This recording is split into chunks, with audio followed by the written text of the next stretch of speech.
What's up, everybody? It's Joe with Joseph Blake here. What's up, everybody? It's Joe with Joseph Blake Photography, and in today's video, we're going to do something just a little bit different. It's a new segment that I'm going to call Camera Nerd News.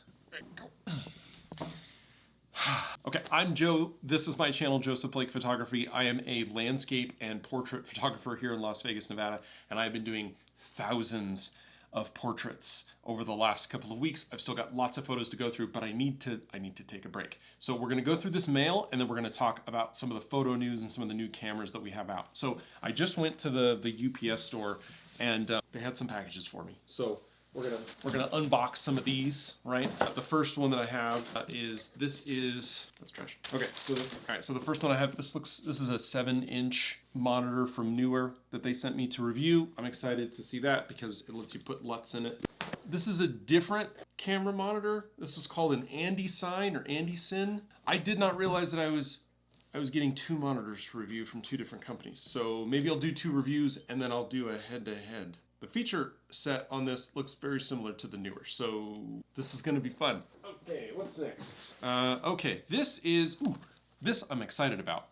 This is the Elano dual camera charger deal. So this lets you charge your Canon batteries together, and it tells you the percentage on the outside. It's just, honestly, I liked it because it's USB-C, and when I'm traveling, it's a lot easier for me to charge via USB-C. I know they just came out with a battery version of this, so I'm gonna try this one out and see how it goes. I'm gonna test how fast it can charge Canon batteries. They've had versions of this with other battery brands, but with other camera brands, but let's see. Okay, what else? Okay, this I've been expecting. This is the Hohem iSteady X3, and so I'm actually kind of curious to see how this does versus just carrying your phone around, so that's, okay. All right, so that's the mail. Enough of that. Now, let's talk about the photo news. And on the camera side of things, we have a ton of stuff that we literally just saw. So number one, Fuji has announced that they're going to be making a cinema camera. This is really exciting. I know a lot of people love Fuji's cameras, especially their medium format cameras. The GFX 100 is a very popular medium format photography camera, and that is the sensor that they're going to be using in this new cinema product. They're calling it the Eterna. It'll be released in 2025, and it's going to go head-to-head with other medium format cinema cameras like Red's V-Raptor and the Arri Alexa 65. And they're going to be pairing it with a processor that they also have had in their stills cameras, and that's going to be the X5, or the X Processor 5. I don't think, hey Fuji, I don't think you have to put the word processor in the name. I think we know what it is. But it's the X Processor 5 from Fuji.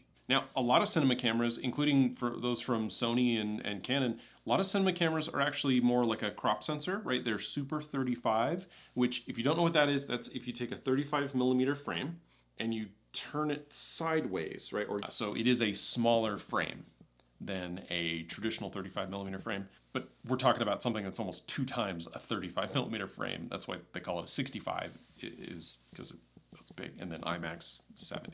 It'll have all of the standard kind of cinema features that you'd probably come to expect, and ports and all that. Fuji's really kind of going all out with this, and you're going to be able to attach it to cinema glass that will cost probably more than an American full-size SUV. They're also working on an adapter for the camera's G-mount that will allow it to adapt to PL lenses, which are common in the cinema industry. In addition to making their own lenses, including a power zoom that on the full frame will be a 32 to 90mm. Next up on the news side of things, we have the Nikon Z50 Mark II. So this Nikon is a DX or APS-C cropped sensored camera, but upgrade-wise, it looks like it's going to be coming with the same 20 megapixel sensor as we have in the Mark I. I think 4 or 5 years old, so now they're updating it. It's getting the improved processor that's going to come with all the autofocus goodness that you get out of the Z8 and the Z9, up to 30 frames per second full resolution in electronic shutter mode.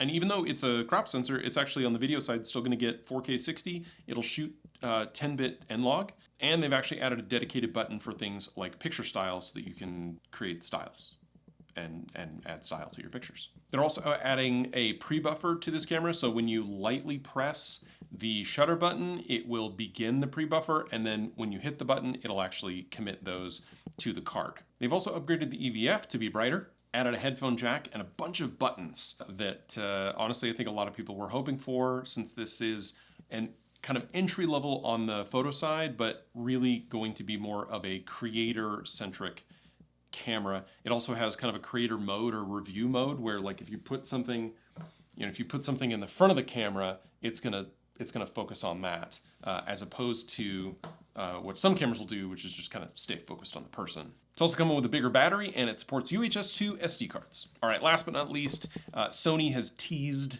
what we are already kind of expecting, which is the A1 Mark II, that we would be seeing that at the end of this month at their event on the 19th. I did 2 videos about that a little while back. Go ahead and check those out. But quick recap, we are expecting that that camera is going to have the same 50 megapixel sensor from the original A1, but they'll be significantly improving its processing by adding a new AI chip, which will improve things like low light performance and speed and focusing, tracking, that sort of stuff. All the normal stuff that we see when people plug an AI machine learning chip into their products. That camera is going to be available at the beginning of next year, and pricing is up in the air. I had heard that it was going to be $7,000 plus. Now we're hearing it's going to be close to $6,000. We're just going to have to wait and see to see exactly what that's going to be. But that's what I've got for you today in the Photo Nerd News. If that's a segment that you're interested in me doing continuously on the channel, go ahead and let me know down in the comments. There's so much news, I can't always pile it together into individual videos, and sometimes it just makes more sense to do it as a video like this. Plus, honestly, I had a lot of boxes that I want to show you what's coming in terms of products I'm going to be doing reviews for. So thanks for watching. Go ahead and hit subscribe and like and all that stuff, and find me over on Instagram. And if you are in Las Vegas or traveling to Las Vegas and you'd like to book a photo session with me, there's a link down below to do that too. Anyway, that's it for me. Thanks for watching. I'll see you in the next one.